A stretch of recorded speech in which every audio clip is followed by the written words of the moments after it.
Okay, I like Zelda as much as any other kid who was brought up in the halcyon days of Nintendo.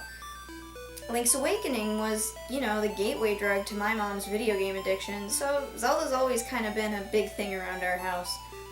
So don't get me wrong about the terrible things I'm about to say in this video, because Skyward Sword does have some redeemable qualities, but they do not make up for, and I repeat, do not make up for the plotted path, or the questionable Wii motioning, or the hand-holding. You thought Navi was bad? Oh wow, I would take that radioactive firefly from hell out to dinner any day after being toddler leashed to Nanny McPhee over there. So slap the back button if you're not, totally into spoilers and or crit, because here are all the reasons of why Skyward Sword did not work for me. Number 1. The Overworld. You know what I love in my adventure games? Closed spaces. Yup. Totally. Almost all the games in the series have felt open and free to explore except for a handful, and Skyward Sword just had to hop over the fence labeled, "Why do I feel like I'm stuck in a sandbox?" Every area feels enclosed, even claustrophobic at some points. Sometimes they're totally empty, but still too small. All mapped out areas don't feel like much more than stretched out dungeons. It's really rare to feel like you're actually exploring rather than being pipelined through the game. Somehow, they even managed to make the sky feel small. How do you make the sky feel small? It's the sky! Skies are not ceilings! But Moon, the oxygen would eventually be too thin and they'd risk leaving the atmosphere. Shut up! They live in a cluster of floaty magic islands. Don't talk your voodoo science to me! Number 2. Blinging out your stuff? Okay. The upgrading system was just silly. What were you guys playing during development? Kingdom Hearts Sanctuary of Dream Fandango? I mean, look at these weird-ass recipes. They look exactly like they've been pulled out of a Square Enix game. Wood shield plus 2 shiny things you found on the ground plus shit you cut off a bat plus goop equals braced shield? This is just a way to make the players grind pointlessly for hours for special little items.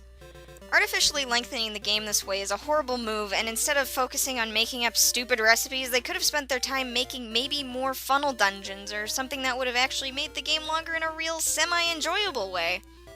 Number 3. Stamina bar? Okay, budgeting the bar was just a pain in the butt. Go all or nothing, bro. It's not like everyone would be running around 24/7, 365. There were parts that required finesse. I don't want to run off no cliff. Number 4. Stop it with these questionable Wii motions. Specifically, the swimming. My god, man, you really tested that mechanic and thought, yeah, no, cool, this totally works, yeah, no, it's great, yeah, great, no, yeah, fuck. Number 5. No, you shut up. Silent realms are not fun. No, really, I do not like this sudden necessity for running and collecting droplets of crap in shadows, nor do I like being timed. Essentially, the Silent Realms took the horrible Temple of the Ocean King from Phantom Hourglass and smashed it up against the Tears of Light activity from Twilight Princess. Like you took 2 bad parts of the other Zelda games and made an infinitely worse activity. I don't get it. How did you even do this? Number 6. The art? Okay, this may feel more or less odd, but honestly, if you compare several areas and bosses in this game, it's like they actually took assets meant for Wind Waker and Twilight Princess and just dumped them in with a new paint job to the point where when you fight Tantalus, the boss in the sandship section, was so jarring that I could not stop laughing because of how badly mismatched it was to the rest of the game. I mean, look at it. Look! Look! God, speaking of that fight, number 7, Fee. LOL, as in fix this fucking game. For fuck's sake, no, why? Why would you do that?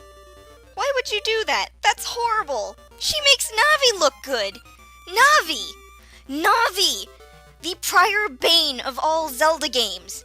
More to the point, not only does Fee here ruin the mood and shatter the immersion like the Kool-Aid man barging in on you having a wank, But basically, she's the developers talking down to the player, assuming that they need a regurgitated set of information after the information was given seconds before.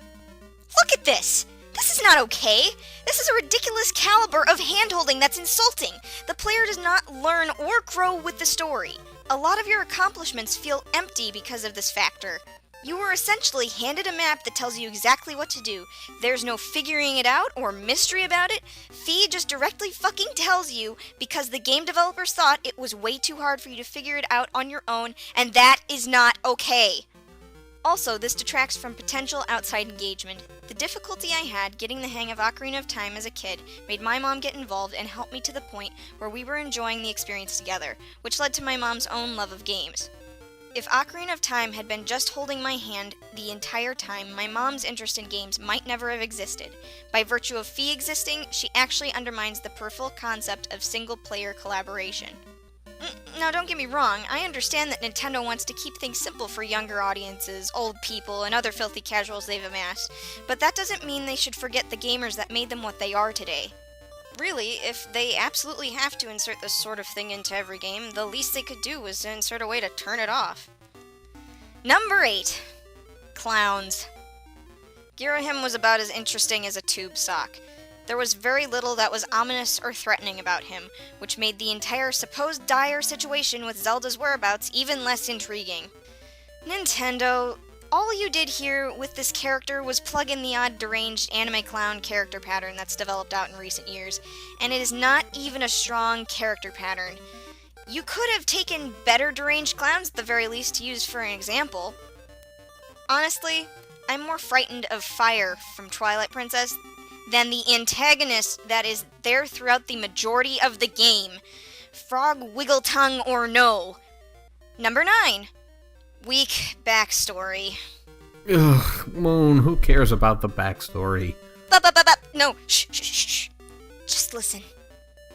Like, okay, granted, this is just getting into a more personal point, because I've heard from more than one person, Moon, no, I don't care about the backstory, it's just the same rehash, or that it just plain doesn't matter. But it matters, because they bothered to put it in, and I have a thing for fiction and making sense of it.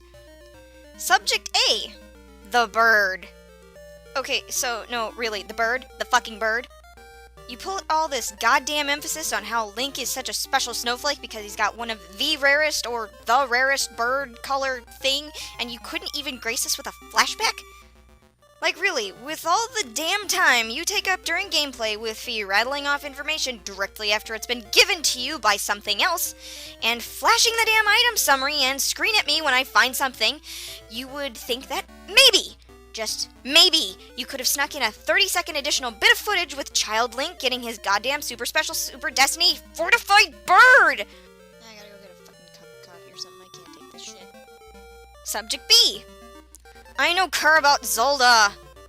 This component actually made me care less about Zelda as a character. But Moon, they gave her and Link a cute history and... Ah! Stop. Stop right there. My problem with this is not that they hopped her down to Citizen with a Destiny, but because she was introduced and used like every other fucking main character love interest in every other game to ever exist. Zelda's mystique was part of her charm for most of the games she was in, and in Wind Waker, in a fantastic turn of their classic archetypes, she happened to be a sassy, cummerbund-wearing pirate lord. Big effing deal that she's your childhood friend who playfully flirts with you. If I wanted that sort of atypical romantic comedy crap, I would go back to Twilight Princess and have Ilya annoy the shit out of me. Subject C. I know cur about Hylia. And plot twist, I know cur about Demise either.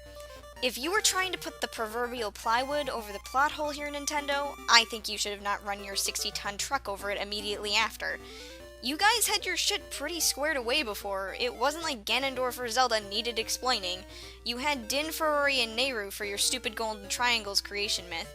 So why'd you go and shoehorn in basically fanfiction.net caliber characters? Ooh, big deal. One's all evil and dark and looks like Akuma from Street Fighter, and the other is just Zelda walking around barefoot with tinfoil in her hair. Really? Shoving a fourth goddess in at this stage of the game? The transparency of your "it's the beginning of everything" approach is staggeringly easy to spot. I get it. Don't get me wrong. A good chunk of your fan base, myself included at one point, have been theorizing about this timeline thing for years, and you decided to capitalize on it. The unknown beginning of everything in the Zelda series. How tantalizing is that? But it's not the beginning. I'm sorry, it doesn't work. It doesn't fly. Why? Because how could there be a goddess that, kinda in a racist dick move to everyone else, single-handedly saved all of the pseudo-elf humans from certain doom, be lost to the ages when practically everything ever said about the Trinity is left intact? Probably because if there's any semblance of a timeline, this shit is better off placed at the very bottom as one of the final entries in the series, rather than one of the first.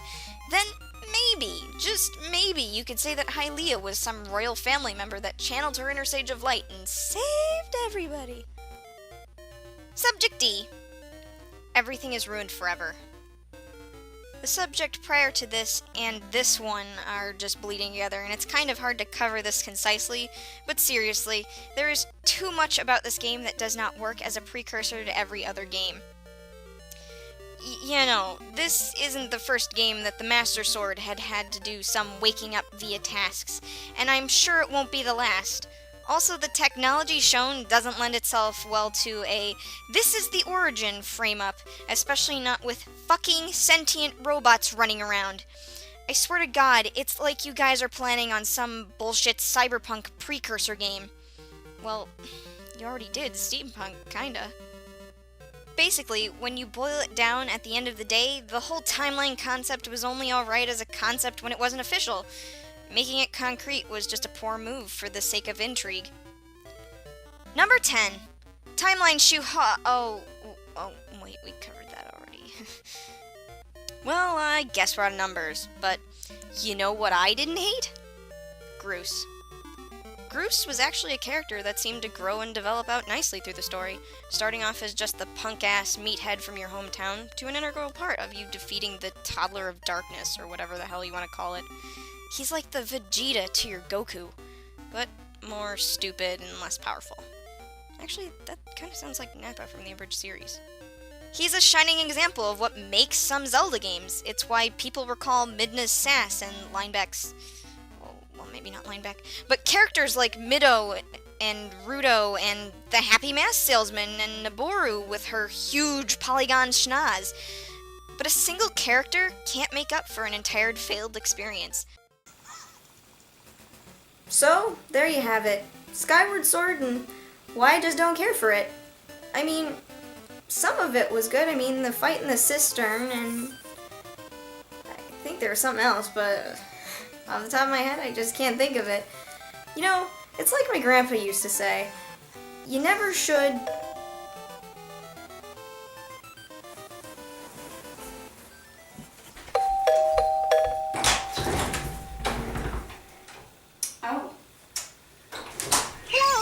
I didn't think you were going to be here until like an hour from now.